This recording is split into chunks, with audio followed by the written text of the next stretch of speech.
The night was quiet, the city lights flickering in the distance. But inside a dimly lit office tower, a story was about to unfold that no one could have predicted.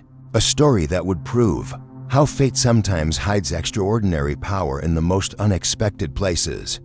Meet David, a young black cleaner working endless night shifts.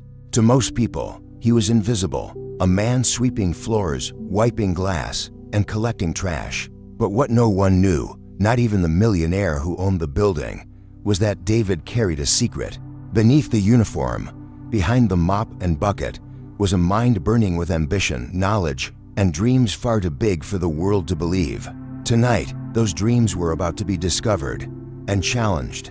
Before we go further, hit that like button, subscribe to the channel, and drop a comment below. Because this story isn't just about David. It's about every single person who has ever been overlooked, underestimated, or doubted. You'll want to see how it all unfolds.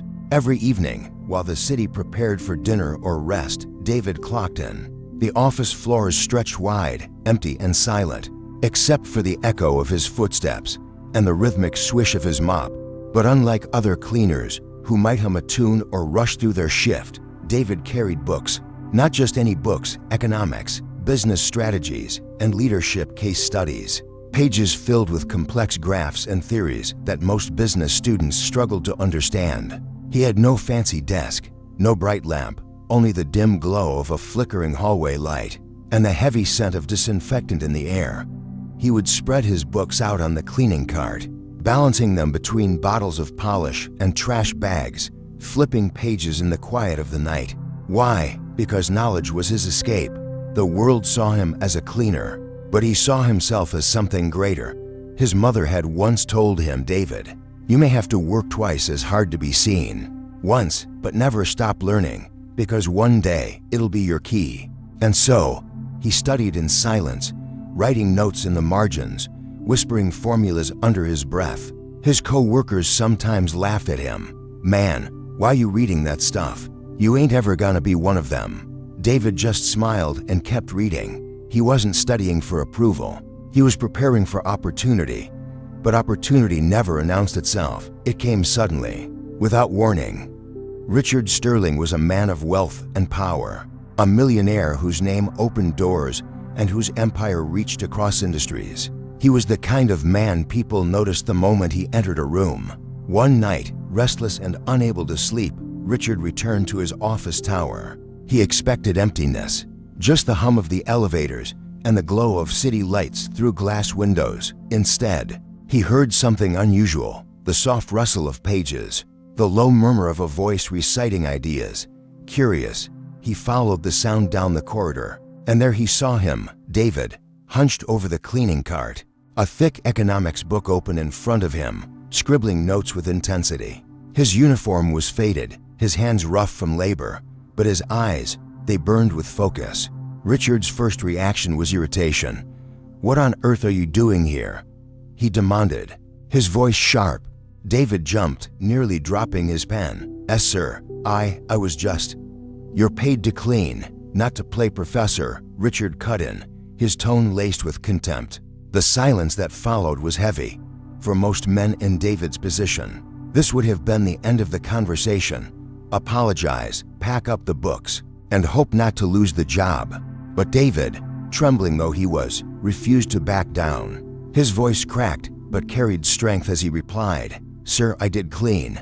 I always do. But when the work is done, I study. Because one day, I want more than this. One day, I want to be where men like you are." The boldness of his words stunned Richard. The arrogance, he thought. A cleaner daring to compare himself to a millionaire. It almost made him laugh. But in that moment, something else stirred to a strange flicker of curiosity. Richard narrowed his eyes, stepping closer to the young cleaner. "You want to be where men like me are. Do you even know what that means?"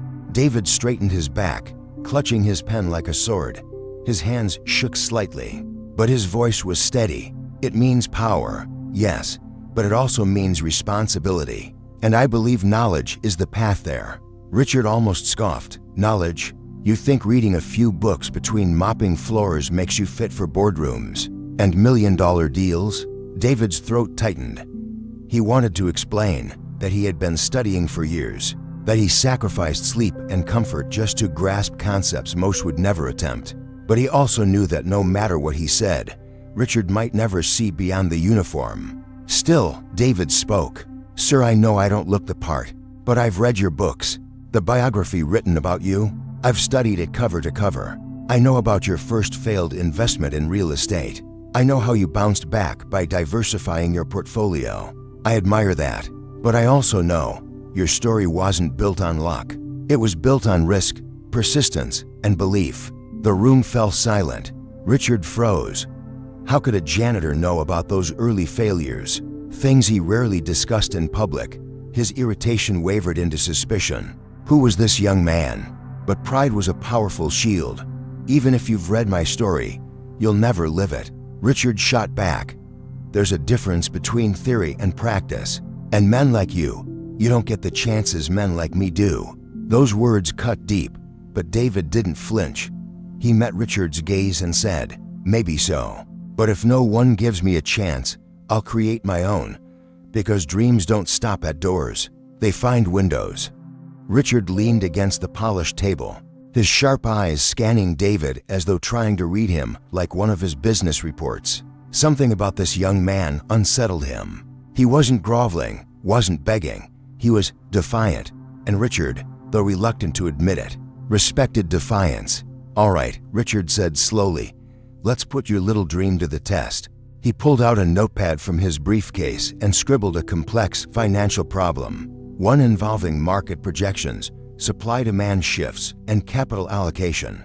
He slid it across the table toward David. "Solve this. You say you study, then prove it." David's palms sweated. This was no simple test. It was a real-world problem that analysts and interns in Richard's company struggled with daily. But instead of backing down, David gritted his teeth, picked up the notepad, and got to work. Minutes passed in silence. The flickering hallway light buzzed above them. Richard folded his arms, convinced the cleaner would stumble, apologize, and finally learn his place. But David didn't stumble. His pencil moved with precision, his mind recalling formulas, theories, and case studies he had buried himself in night after night. Slowly, carefully, he worked through the problem, laying out each step clearly, methodically. Finally, he placed the notepad back on the table. "That's my solution," he said softly. Richard scanned it. His expression hardened, then softened, then hardened again.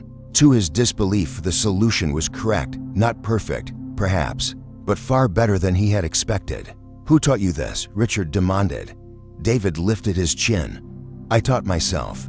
For the first time, Richard Sterling was speechless. This cleaner, this invisible figure in his tower, had just matched the work of men with MBS and elite degrees. David spoke again, his tone steady. "Sir, I don't want pity. I don't want favors. I just want a chance. I believe what you built was remarkable. But I also believe that greatness can come from anywhere, even from someone sweeping your floors." Those words hit Richard harder than he cared to admit. He remembered his own early days, the rejection, the mockery, the long hours spent convincing people he was more than a failure. He had once been underestimated too, but somewhere along the climb, he had forgotten that hunger, that fire. Richard turned, pacing by the window, staring out at the city lights. He saw skyscrapers rising, cars rushing, people chasing dreams, and for the first time in years, he felt something stir in him, a mix of nostalgia and respect. When he finally turned back to David, his voice was quieter. "Do you know what separates men who dream from men who succeed?" David answered without hesitation, "Discipline and refusing to quit." Richard smiled faintly. The cleaner was right. What happened next would shock everyone who heard the story. Instead of firing David, Richard offered him something unthinkable, an internship in his company. Not a gift, not charity, but a challenge. "You'll start at the bottom, but higher than this," Richard said. "And if you fail, don't expect sympathy. But if you succeed, you'll have earned it." David's heart pounded. This was at the window he had been waiting for, his chance. The weeks that followed were brutal. David balanced cleaning shifts with the new internship, often working through exhaustion. He faced ridicule from co-workers who thought he didn't belong, who mocked the janitor trying to play businessman. But David remembered his mother's words, and he pressed on. Slowly, his brilliance began to shine. He presented bold ideas during meetings, offering insights no one expected. He handled pressure with grace. He proved, day by day, that knowledge paired with determination could rival privilege. And Richard, he watched silently, his skepticism fading into respect. He saw in David the very fire he once had. Months later, Richard called David into his office. This time, the young man didn't arrive with cleaning supplies. He arrived in a crisp suit, holding reports that his team had praised. Richard stood and extended his hand. "You've earned this. Welcome to the team, officially." David shook his hand, emotion swelling in his chest. He had crossed a bridge most people thought impossible, from janitor to respected employee, from invisible to undeniable. And the story spread through the company, through the city, inspiring countless others who had been told their dreams were too big for their station in life. Because David's journey wasn't just about him. It was about proving that brilliance knows no uniform, no color, no class. It was about reminding the world that potential can rise from anywhere, even the shadows of a dimly lit hallway. And if David's story inspired you, don't forget to like this video, subscribe for more powerful stories, and share your thoughts in the comments below, because the next great story could be yours. Remember, never underestimate anyone. Greatness can come from anywhere.